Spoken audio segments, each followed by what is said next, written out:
bakti kedua orang tua itu bukan hanya pada masa hidupnya. Ya, kalau orang tuanya itu tidak beriman, cukup di masa hidupnya.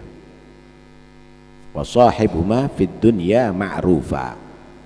Kamu harus bisa hidup berbakti kepada orang tua kamu di dunia dalam keadaan berbakti. Paham ya? Nah, ini kalau orang itu musyrik, orang tuanya musyrik.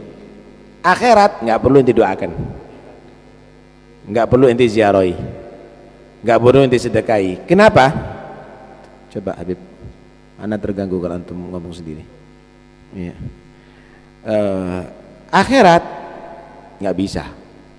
Kenapa? Wa man yabtaghi ghairal islami dinan falan yuqbala minhu wa huwa fil akhirati minal khasirin. Siapa orang yang menganut agama selain Islam nggak diterima semua amalnya, dan dia dinyatakan rugi di akhiratnya karena masuk neraka. Karena itu nggak bisa inti doain percuma, nggak bisa inti sedekain, inti itu nggak perlu. Kalau selesai. Kenapa? Kewajiban kamu ketika orang tua kamu itu adalah masih hidup dalam keadaan musyrik, tetap berbakti, kita ladenin, kalau sakit kita obatkan, kemudian kita juga hormat kepada orang tua. Kecuali menjadi musuh Allah dan Rasulullah. Kecuali musuh Allah dan Rasulullah.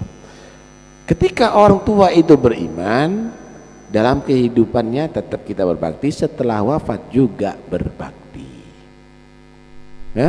Termasuk bagian bakti berziarah, termasuk bagian berbakti bersedekah, termasuk berbakti mendoakan, termasuk berbakti kepada orang tua, silaturahim terhadap keluarganya orang tua, bahkan menyambung hubungan dengan orang-orang yang baik kepada orang tua kita, teman-temannya dan lain-lainnya.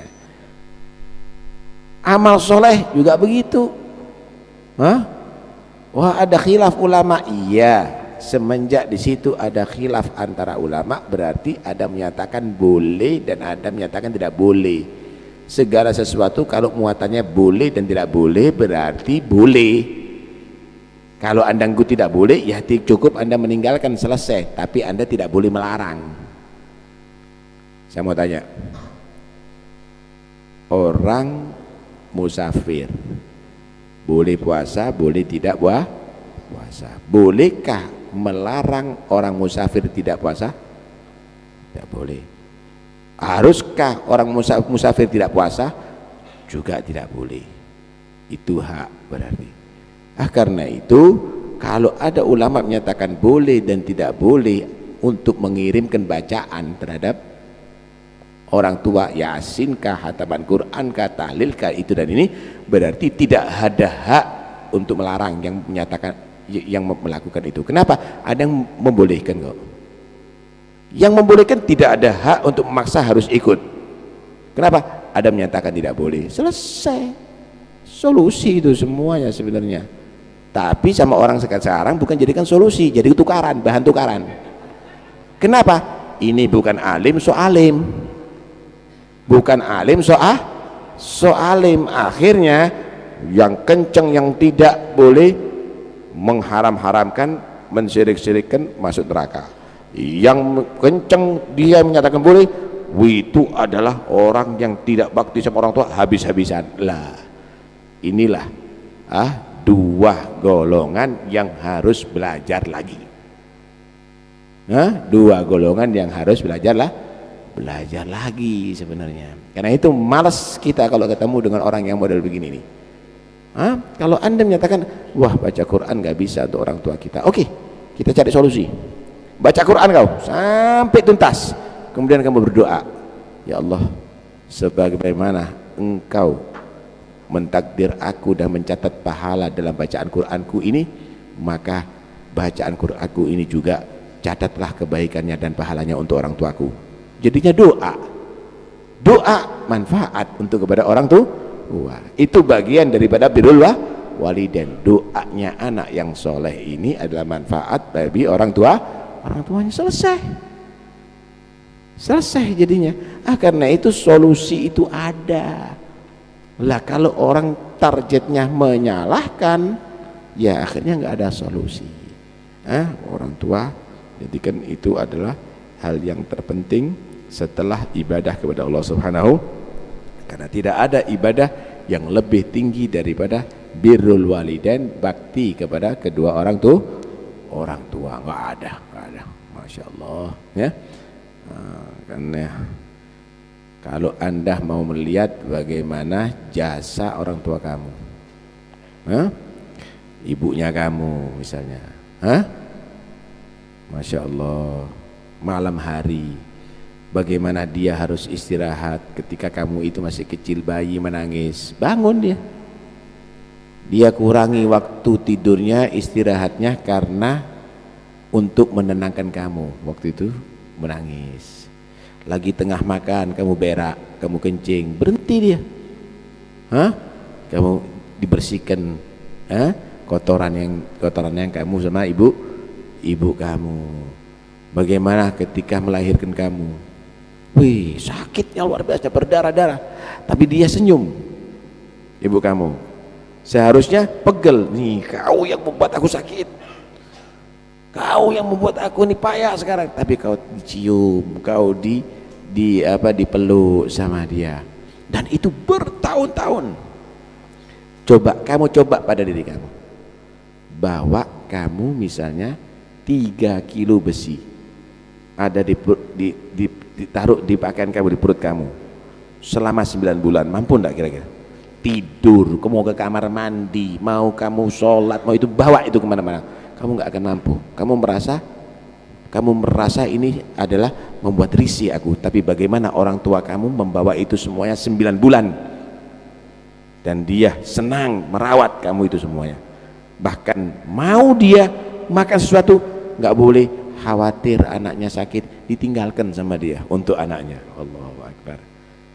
Nih orang tua kamu nih, ibunya kamu, bagaimana menyuci pakaian kamu, tetesan keringatnya dari itu, bagaimana memasakkan untuk kamu, bagaimana menggendong kamu, kadang-kadang cerewetnya luar biasa, nggak mau turun daripada pelukan dan gendongan orang tua.